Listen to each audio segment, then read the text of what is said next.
my beloved Boss Mike Cervera.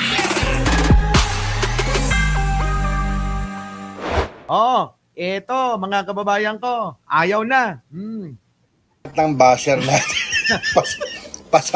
Tignan nyo mga kababayan ko, ano. Kasi etong si Anjo, mga kababayan, baguhan sa social media. Hindi niya muna pinag-aralan kung ano yung magiging outcome o yung impact ng gagawin niya. Hindi po dito sa social media, abay, sige ka lang ng salita tulad natin. Ako po'y ready sa kung anong batikos at sa pananaw ng iba. Ganun talaga. Sabi ko nga sa inyo, kahit anong tama, kahit anong husay, kahit anong galing, kahit anong tino, ng mga nagsasalita, meron at sample ko na lang. Si Jesus Christ nga, matino, maayos, malinis, pinako pa sa krus. Tama? Kaya ganon. Ngayon tong laos na artista. Boss Mike, wag mong tawaging laos. Oo. Wag mong tawaging laos kasi magagalit yan. Ayaw niya ring nauungkat yung mga inutangan niya na di umano'y hindi daw niya binayaran. Oo. Ganon, mga kababayan. Inutangan daw itong nagngangalang Willie Revillame. Tago na lang natin sa pangalang yan. Ilang taon nang mga nakakaraan, mga kababayan, hanggang ngayon, nako, Diyos ko. Wala. Maribel Paternal, late ka na. Uusod ka na para hindi ka mawala sa topic. Pasama yung Pasama. Hindi ko naman pinapansin. Una, pinapalabas nila na peke daw yung diploma. Nung sinagot ko, di peke. Yun naman pala, di peke, di tapos na. Diba? Di tapos na, mga kababayan ko, hindi yung itatanggi pa. Okay na pala eh. Tanggapin mo lahat ang pambabati ko sa'yo. Anjo, tanggapin mo lahat ng pambabati ko sa'yo, ganyan talaga sa social media. Payo ko lang sa'yo. Diba? Payo ko lang sa'yo. Ganon, no. Hindi yung tira ka ng tira. Ang problema, mga kababayan, etong tao na to, abay mga lumang-luma na rin naman yung nilalabas niya. Ang panawagan niya ay mag-hair follicle test daw, si Pangulong Bongbong, yun daw ang makakatulong. Ilang beses na nating sinabi na drug test ng Pangulo, hindi lang isang beses, 2 beses, tanga. Kaya nga sabi ko, tatanga-tanga lang to na matanda ng artista. Kung hindi ba naman tanga, hindi niya alata alam na 2 beses na nagpa-drug test si Pangulo, pinatotohanan pa ni Panutya. Tama? Sino nagpatotoo dyan? Di yung kasama nila ngayon na Panutya na hindi nga makapagsabi, magpa-hair follicle test ka. Sino yun? Sino yun? Ako nagnakaw.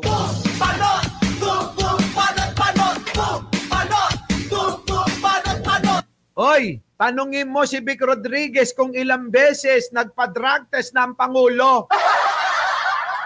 Sabi pa ng laos na to, yan po yung mga gusto ng mga Pilipino, wag mo kaming isali dahil hindi naman kami bobong katulad nyo. Sabi ba naman eh. Yan po gusto ng mga Pilipino, Mr. President. Wag mo kaming idamay kung kayo lang ang may gusto. Matagal na naming alam na ang Pangulo'y matino. Tignan mo na lang ang itsura. Mukhang mas bangag ka pa sa kanya. Tingnan nyo naman ang pagsasalita, tatawagin nilang bangag. Iba, pambabastos nyo lang yan dahil wala kayong maitira. Tirahin nyo sana si Pangulo na magnanakaw siya. Ganon ang tira. Na talagang may inaabusong mga Pilipino, hindi yung bangag. Bobo! Ang tanga-tanga mo, matanda ka na, bobo ka pa rin. Tingnan nyo, mga kababayan ko, sisipatin nyo lang ang kagwapuhan ni Manong Bongbong na kamukha ko. Pakikinggan nyo lang yung pagsasalita nito, mamamangha kayo. Di ba? Pag nakipag-usap sa ibang leader ng bansa, willing-willy yung mga tao. Tapos tatawagin yung bangag. Magtatawag kayo tapos gusto nyo patunayan ni Pangulo na hindi totoo. Kung hindi ba naman bobo tong matandang laos na artista na to na hindi man sumikat kahit papano, mga kababayan ko, kayo magpatunay sa inaakusa nyo. Paulit-ulit na lang to kasi may paulit-ulit na may mga umiepal sa usapin na to. Tinigil na nga ng mga DDS yung kakabiranon. Abay, umintra na naman itong bobong laos na artista na to. Diba? Kung hindi ba naman bobo, siguro hindi malalaos. Ganon talaga. Oo. Malalaos ka kasi nga bobo ka. Minsan mga kababayan, yung mga bobo, hindi nila alam na bobo sila kasi ganun sila kabobo. Uulitin ko para maunawaan mo, Anjo. Uulitin ko ha. Kasi nga bobo ka, kailangan paulit-ulit. Diba? Ulitin ko, dadaan-daanin mo, boss, kasi hindi niya maintindihan. Bobo yan eh.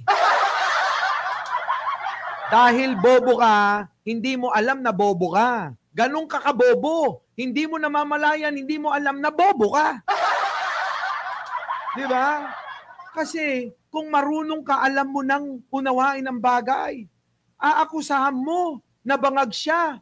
Pero gusto mo siya magpatunay na hindi siya bangag. Kundi ka pa naman tangat 10 beses na bobot sintu-sintu talaga.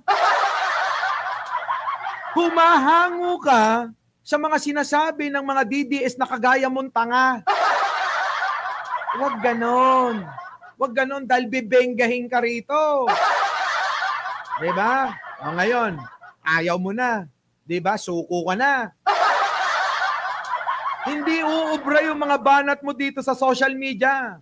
Kung tingin mo, para sa sarili mo matalino ka, mas maraming ganon na taong nandito na nagpapaliwanag na piling matalino sila. Diba? Anong mo yan kay Attorney Empoy? Diba? O eto, sample lang kita ng isang bobo na piling matalino ha. Kakampi mo to. Eto. Ni Rani Yusek Castro, wala. Kita nyo ha, mga kababayan ko ha. Kung hindi ba naman bobo to, itong labi na may muka. Itong labi na may muka, kaya hindi na umaalis ang bangaw niya. Inaabangan mga kababayan ng pagbuka. Eto na. Mga kababayan ko, pakinggan natin tong sinasabi nitong isa pang bobo. Anjo, pakinggan mo ha. Anjo, pakinggan mo, Anjo.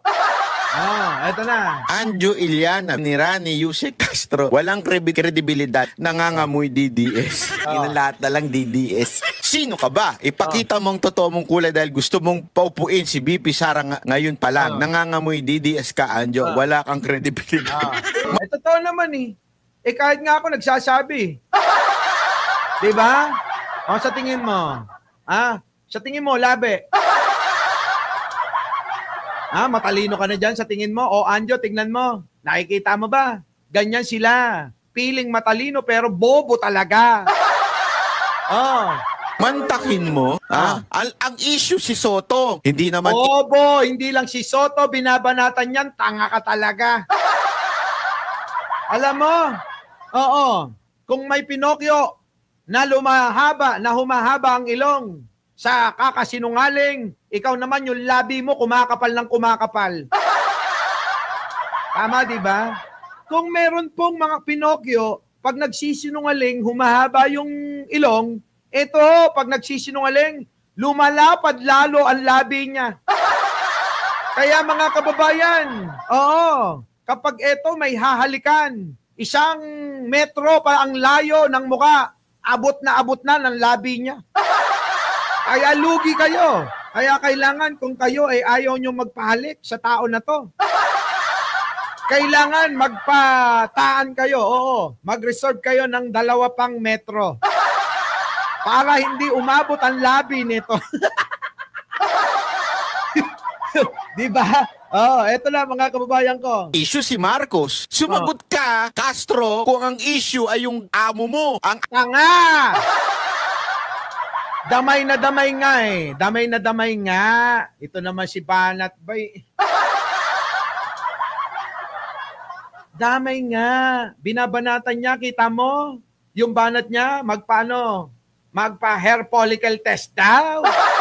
Putik na yan. Diba?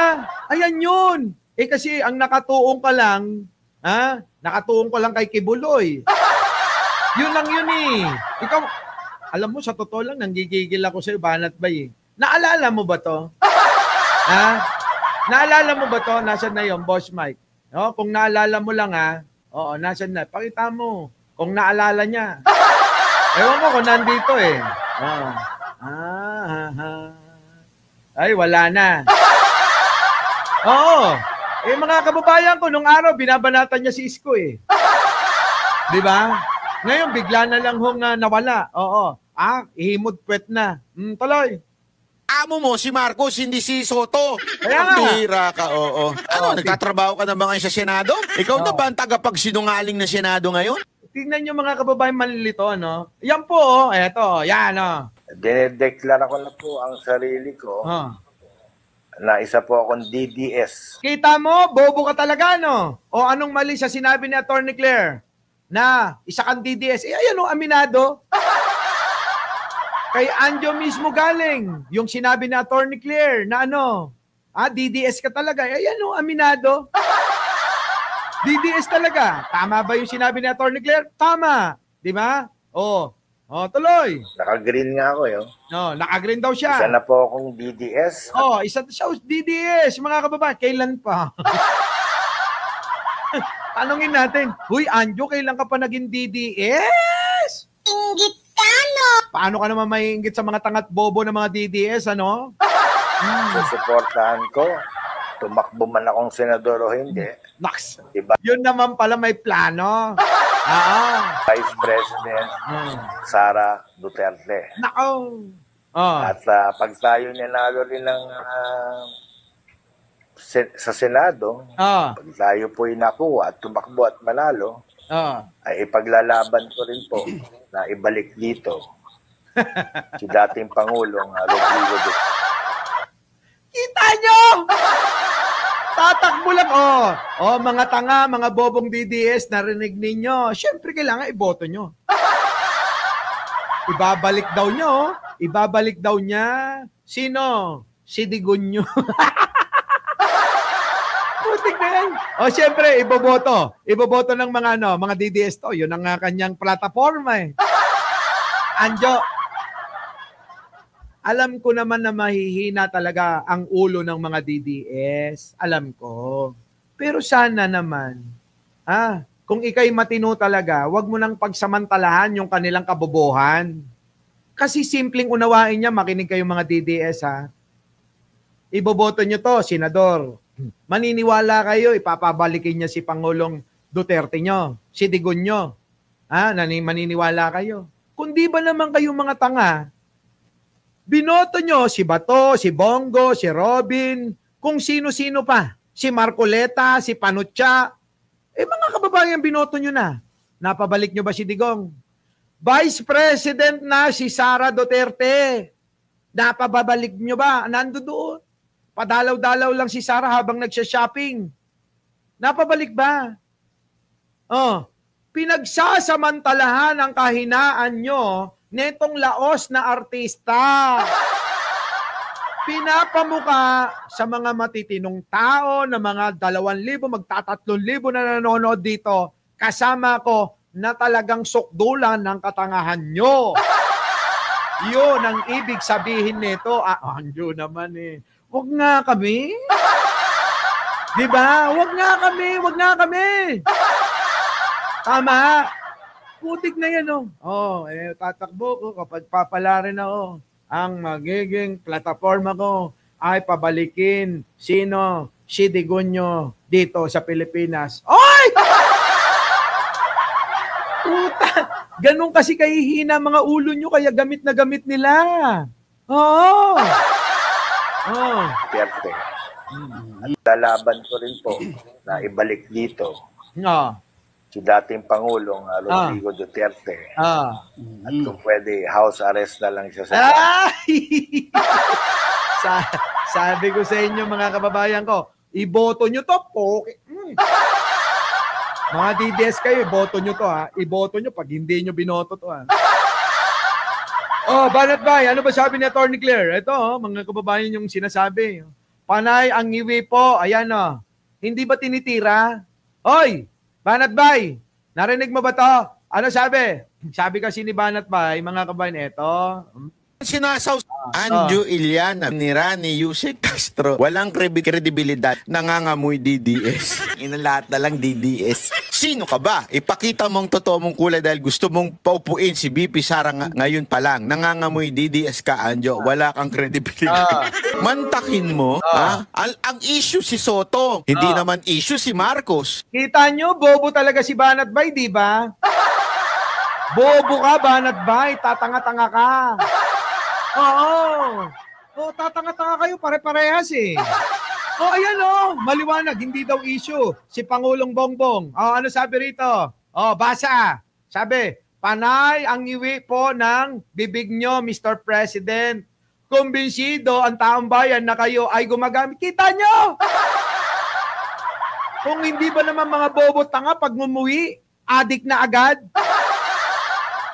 Bakit hindi nyo ipacheck si Guanzon? Ngiwi ng ngiwi yan. Bakit si Roque? Ngiwi ng ngiwi. Bakit di nyo pacheck yan? Diba? Tignan nyo na lang yung itsura. Mukhang mas adik pa nga ito. At si Basti tsaka si Pulong eh.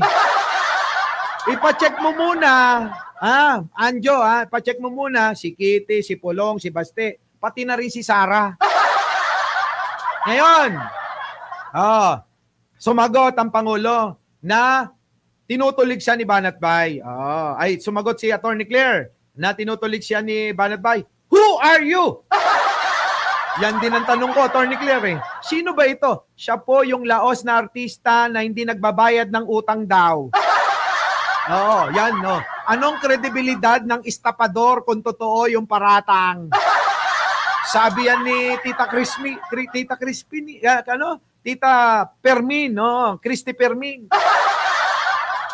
Mga kababayan ko, tanong ko sa inyo, anong kredibilidad ng isang estapador? Hindi marunong magbayad ng utang. Diba? Anong kredibilidad niyan? Sige nga Walang kredibilidad, mga kababayan, ang taong hindi marunong magbayad ng utang. Tawag nga ng karamihan, estapador. Ngayon, sino ka to demand for that? Totoo naman. Sino ka ba para i-demand yan sa Pangulo? Tatanga-tanga pala to. Si Roque mismo ang nagsabi. Wala, nino man, ang makakapag-utos kay Pangulo. Baka nakalimutan nitong DDS na tanga na to. Sabi ni Roque, walang sino man ang pwedeng mag-utos sa Pangulo kung gusto o hindi. Diba? Pero sabi ko nga, 2 beses nang nagpa-drug test, ang nagpatotoo pa ay yung pong panutya na si Vic Rodriguez na malinis lahat, dinaanan na. Pinaniwalaan nyo ba? Putik na yan. Huwag nyong gawing uto-uto ang isang matalinong Pangulo. Hindi yan uto-uto para sundin lahat ng demand nyo. Tatanga-tanga ba kayo? Namimihasa na kayo? Bakit? Kapag pa naging negatibo, sasabihin nyo, ay, totoo nga. Di ba hindi pa rin kayo titigil dahil iisipin ninyo, sasabihin ninyo, gagawan nyo pa rin ang issue na dinaya. Walang katapusan yan, mga kababayan. Kaya ako, pabor ako dito. Hindi ka papansinin ng Pangulo kasi sino ka ba? Dahil ni minsan ang Pangulo hindi naman pumapansin kahit sino pang bumas sa kanya. Napansin nyo? Hindi nga namamansin, mga kababayan eh. Hindi nga gumaganti ng salitaan yan eh. Kahit nga si Digong eh, hindi niya ginagantihan eh. Minsan lang narinig yon. Baka siguro kaya ganun ang kanyang naiisip dahil sa kakatake niya ng fentanyl. Diba? Yun lang mga kababayan Para na namang mga bulating na asinan yung mga DDS nung binanggit niya yun Tama. Yan, mga kababayan. Buti pa itong si Anino. Maganda magpaliwanag. Eto na. At nangangamoy DDS. Itong paglalarawan ni Palace Press Officer Attorney Claire Castro sa dating aktor na si Anjo Iliana matapos itong idamay sa kanyang pag-iingay sa social media si Pangulong Ferdinand Bongbong Marcos Jr. Habang sinisiraan naman si Senate President Vicente Tito Sotto III.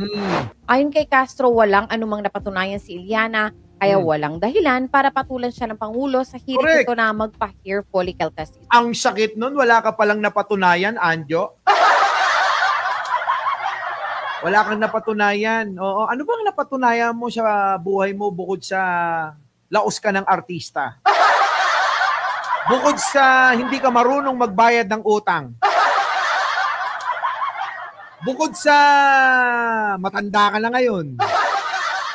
Bukod sa pagpasok mo sa politika, talunan ka? Kita mo, bukod sa pagiging manyakol mo raw sa social media. Di ba? Kasi may mga nagsasabi, Anjo, na ikaw daw ay manyakol daw eh. Yan, abangan nyo yan mamaya sa Bingador, alas 4 po ng hapon. Doon po sa bago nating istasyon. May bago tayong istasyon, mga kababayan, na inyong kagigiliwan. Anino, Pasyo? Malinaw aniya na mayroong nagmamando sa dating aktor para mag-ingay sa social media, lalo na nang sabihing ibigay na ang natitirang huling 3 taong termino sa pangalawang Pangulo. Kita nyo, mga kababayan, hinihingi pa netong laos na artista. Nanawagan na nga mga, mayroong pang mga napatunayan sa buhay, Anjo. Tapos, sino ka ba? Ako rin talong ko, sino ka? Kumpara mo naman sa mga nanawagan. Maging kay Digunyo, nanawagan. Di ba? Sino pa? Marami pa. Mga retiradong general. Di ba? Sino pa? Yung pong ilang mga senador dyan. May mga napatunayan ikaw, talunan ka talunan. Ibig sabihin, wala kang kwenta. Kung baga sa ihahambing natin sa isang masarap na na prutas, na apple galing sa paraiso si Pangulo. Ikaw, galing sa kamatis na nabulok na natapak-tapakan na ng maraming tao. Ganon. Sino ka ba? Ipinakita mo ang totoo mong kulay dahil gusto mong paupuin si VP Sara ngayon pa lang. Nangangamoy DDS ka. Anjo, wala kang kredibilidad. Ani Castro. Wala naman talaga. May kredibilidad ba to? Anjo, pag nanalo ka, takbo ka senador. Tatakbo rin ako. Tatakbo ko, tatakbo ka. Pustahan tayo, mas marami akong boto sa'yo. Kahit saan ako magpunta eh. Kahit saan eh. Madalas ako nakikita sa CR eh.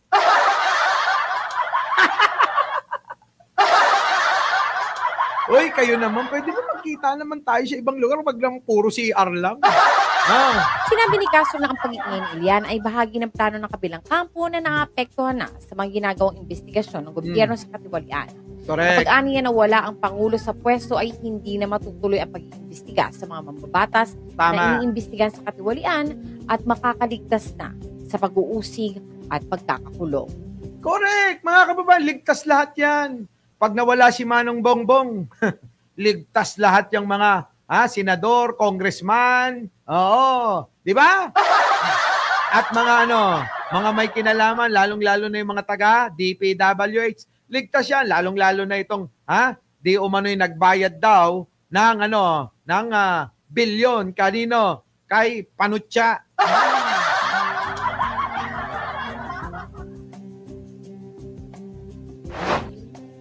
Ngayon ang tanong natin, bakit mo gusto na mawala ang Pangulo? Ayan. Dahil ba lumalala na yung pag-iimbestiga ng mga maanumalyang flood control projects? Tinamaan na si Chabit. Sabi kasi mga kababayan, sabi ng ating bubwit, ang nasa likuran daw niya ay sino? Yung matanda po. Yung matanda mga kababayan na kinagagalitan na ng maraming Ilocano. At kailangan mo talagang magsalba napaka-clear. Tandaan natin. Mm. Pag pinaupo nila si VP Sara Ay, at tanggalin nila ang Pangulo, tama. yang mga nakakasuhan ngayon, Ay, hindi na yan maaaring managot. correct! Nakuha nyo, lahat po yung mga nakasuhan ngayon, sila Villanueva, Jinggoy Estrada, at marami pang iba, lahat po yan maliligtas na. Yan po ba ang gusto ninyo? Siyempre sa mga bobo, dahil hindi nila naunawaan, mga kababayan, payag sila kasi yun ang dikta. Tama? Dikta ng kanilang poon yan eh. Dikta ni Sara yan eh. Kaya ganon. Oo. Payag sila eh. Sabi ni Sara eh, amin lang naman kami ng amin eh. Ganon. Grabe no? Tindi no? Oh, yan. Oh, binengga ni Yusek Claire. Eh ngayon mga kababayan, eto na ngayon. Si Anjo mukhang tinamaan ng gusto sa pambabash. Iliana, nakipagbati na sa mga kapatid ni Senator Tito Soto. Ay, hindi umobra. Ano na? Tuloy mo pa, Anjo, no? Tumira ka pa ng tumira. Talagang hindi ka titigilan. Ay, naku, marami kami. Oo. Itatama ka lang naman. Kasi nga, tingin namin, bobo ka, tanga ka, mangmang ka, kailangan naming i-educate ka. Kasi bagong-bago ka nasumalta sa social media. Concern kami sa'yo. Kaya lang, medyo tiisin mo, medyo minsan may maanghang at may matamis kaming sasabihin sa'yo. I-take mo yan. Oo, bilang tuition fee mo. Diba? Diba? Oh, ang dali, bokya agad. Oh, wala! Suko agad suko. Oh, ito na, suko. Oh. Para sa aking balitang showbiz, ceasefire. Ito ang mangyayari kay Anjo Iliana matapos ang kanyang mga pasabog laban kay Senator Tito Soto. Ay kay Anjo, tinawagan siya ng mga kapatid ni Tito Sen na sina Vic at Maru Soto kung saan noong una umano ay talagang nagkasagutan sila. Galit umano ang mga ito na mag-message sa kanya na naintindihan naman daw niya dahil nga mga kapatid ang mga ito ni Tito Sen pero nakipagmatigasan daw siya sa dalawa. Ilang sagutan pa raw ang nangyari sa kanila hanggang sa tanungin niya ang mga ito kung gusto bang manahimik na lamang siya at iyon daw ang kanilang napagkasunduan. Naks ng pating na yan talagang parang naging bida pa bigla. Kung ikaw ay talagang nasa prinsipyo, gayahin mo ko. Dapat kapag ka yung pananaw mo ay tingin mong tama, tayuan mo. Huwag kang susuko, huwag kang titigil hanggat hindi mo napapatunayan na ikaw ay totoo. Ganun yun. Hindi yung dahil tinawagan ka na. Ayaw mo na. Ayaw. Oh, ayaw mo na. Yan ba talagang tanging, katwiran? Hindi siguro. Inamin ni Anjo na galit siya sa mga troll ni Tito Sen. Troll na. Hoy, hindi ako troll ni Tito Sen. Mga kababayan, ano niya lang yan. Tawag dito, palusot niya lang yan. Yung mga troll daw, sinisi pa. Hindi kami troll. Kitang-kita mo naman yung aming mga mukha na nagre-reaksyon sa mga pananaw at sinasabi mo. Alam mo, buti na lang nung panahon mo, hindi ako pumayag na maging artista. Kung hindi, itchapwera ka na agad pag nakita ko ni Tito Vic and Joey. Dahil, Anjo, sa totoo lang, walang nanonood sa'yo. Dahil below the belt umano ang mga tira sa kanya. Kaya... Anong below the belt? Anong below the belt? Yan ang problema kapag tumira ka. Hindi mo napapansin Kapag ikaw na tinira, nasasaktan ka Hindi ganon. Oo, hindi ganon. Kapag tumira ka, expect mo na, sabi ko nga yung tira sa'yo pabalik. Diba? Ganun yun kaso, mukhang mahina talaga ulo mo, no? Alam ba ng mga kakilala mo? Ng mga pamilya mo na bobo ka? O baka naman napansin ka na rin ng mga kakilala mo at pamilya mo na, Anjo, tigil mo na, nagmumukha ka ng tanga. gumanti siya. Pero nung nagkausap na raw sila ni Vic at Maru, ay nag-promise siya na hindi na siya magbablog. Kaya't ang lumabas naman ng video niya ay noong hindi pa sila nagkakausap-usap ng mga kapatid ni Tito Sen. Sinungaling ka talaga. Mga kababayan ko, lagi pang naka-live ito eh. O ang hinahunting nito yung mga magagandang chick eh. Ganito ang hinahunting niya ni Anjo, mga kababayan ko. Baka hindi nyo lang alam, ano. Ganito ang hinahunting ni Anjo, yung ganyan, no. Ang sample lang. Sayawan mo naman kami. Kita nyo? Nakaano lang ako. Nakaano ka lang? Nakaano ka lang. Nakaano ka lang. Naka-panty ka lang ba? Mga kababayan ko ganito yung mga hinahunting nito. Yan. Wala kang suot pambaba? Kita nyo, siya pa may sabi, wala kang suot pambaba? Okay lang yan. Di ba? Okay lang yan. Sabing ganun, mga kababayan, malaswa. Yan po ang hinahunting. So, eto na, punta na natin. Anjo na kahit nagkaayos na sila ay hindi sila nagsorry sa isa't isa basta't nangako lamang umano siya sa mga ito na ceasefire na. Nangako na raw siya na wala na siyang sasabihin tungkol kay Tito Sen at sa kanya raw sinabi sa mga kapatid nito na nang babluff lang siya. Nambabluff utot mo! Nambabluff lang daw siya, mga kababayan. Kaya daw niya ginagawa yun. Kayo ba naniniwala sa ganong mga paandar? Anjo, maraming matatalino dito sa social media. Maniwala ka sa akin, hindi lulusot yung mga alibay na ganyan. Huwag mo kaming igaya. Sa mga DDS, hindi lahat ng mga nasa social media, mga DDS. Maraming mga tulad ko. Diba? Paano? Kita-kita tayo mamaya. Nagugutom na ako, mga kababayan, sa totoo lang. Mamaya ho, mga kababayan, talakayin natin, Talakayin natin ano ba yung susunod natin tatalakayin, Boss Mike? Wait, hanapin ko lang. Ito.